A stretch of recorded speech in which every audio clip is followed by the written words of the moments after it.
তো Chennai super Kings কি আবারও ব্যান হতে চলেছে। তো বেসিক্যালি সিএসকে ভার্সেস এমআই ম্যাচের শেষে একটি ভিডিও ভাইরাল হয় যেখানে খলিল আহমেদ তার পকেট থেকে কিছু একটা বার করে ঋতুরাজ গায়কোয়াড়ের হাতে দেন।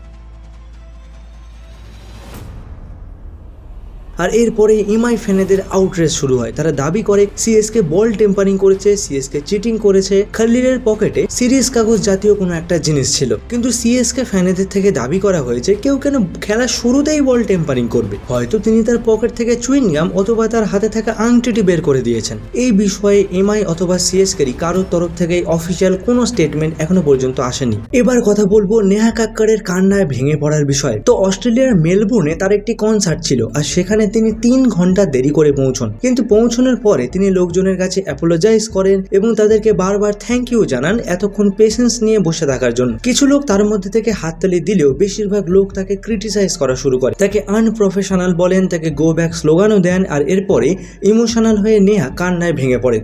আপনাদের সেই ভিডিওর একটি ক্লিপিংস দেখাচ্ছি, দেখুন।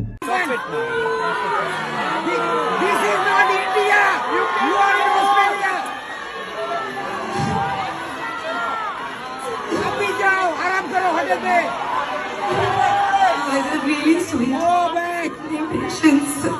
इतनी देर से आप लोग वेट करो, I hate it. मैंने लाइफ में कभी किसी को वेट नहीं करना।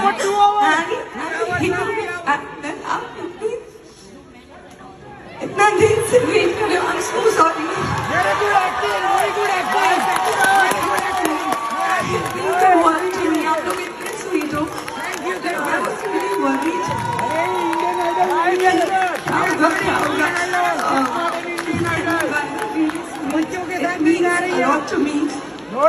এবার কথা বলবো কুনাল কামরা ভার্সেস মহারাষ্ট্র সরকারের ক্রেজি লাফড়ার বিষয়ে। তো কুনাল কামরা একজন তামিলনাড়ুর কমেডিয়ান, যিনি একদিন আগে তার ইউটিউব অ্যাকাউন্ট থেকে একটি ভিডিও পোস্ট করেন মহারাষ্ট্র নামে। তো বেসিক্যালি একটি কমেডি ভিডিও ছিল যেখানে শিবসেনাকে তিনি ট্রোল করেন। তো সেই ভিডিওতে তিনি একটি গান করেন ভোলি সি সুরত আঁখো মে মস্তি।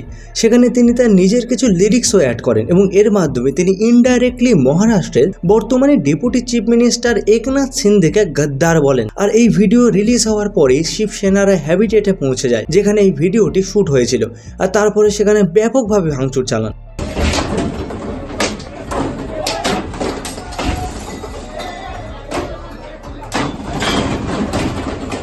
সেখানকার থাকা স্টাফেরা বারবার বলে এই ভিডিওটি 1 ঘন্টা আগে শ্যুট হয়নি, এটি অনেক দিন আগেই শ্যুট করা হয়েছিল।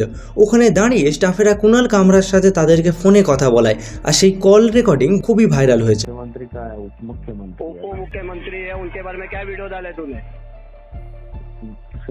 देखा ना आपने वीडियो? देखा है, होटल को जाके देख ले हम लोग ने क्या हाल किया। अभी तू जिधर मिलेगा ना तेरा भी वही हाल होगा, समझा क्या? किधर रहता है तू?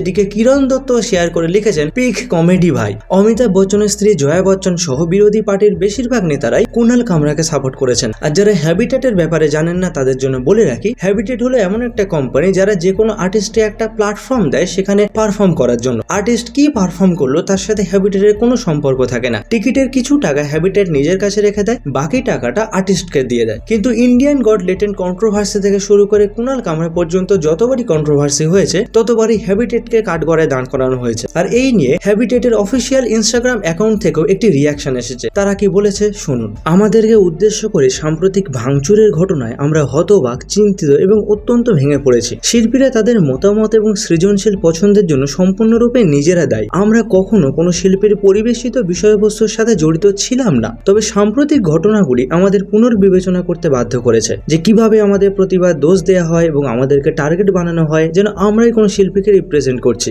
আমরা নিজেদের এবং আমাদের সম্পত্তিকে ঝুঁকির মধ্যে না ফেলে স্বাধীনভাবে মত প্রকাশের জন্য একটি প্ল্যাটফর্ম প্রদানে সর্বোত্তম উপায় খুঁজে পাওয়া না পর্যন্ত আমরা আপাতত এটি বন্ধ রাখছি।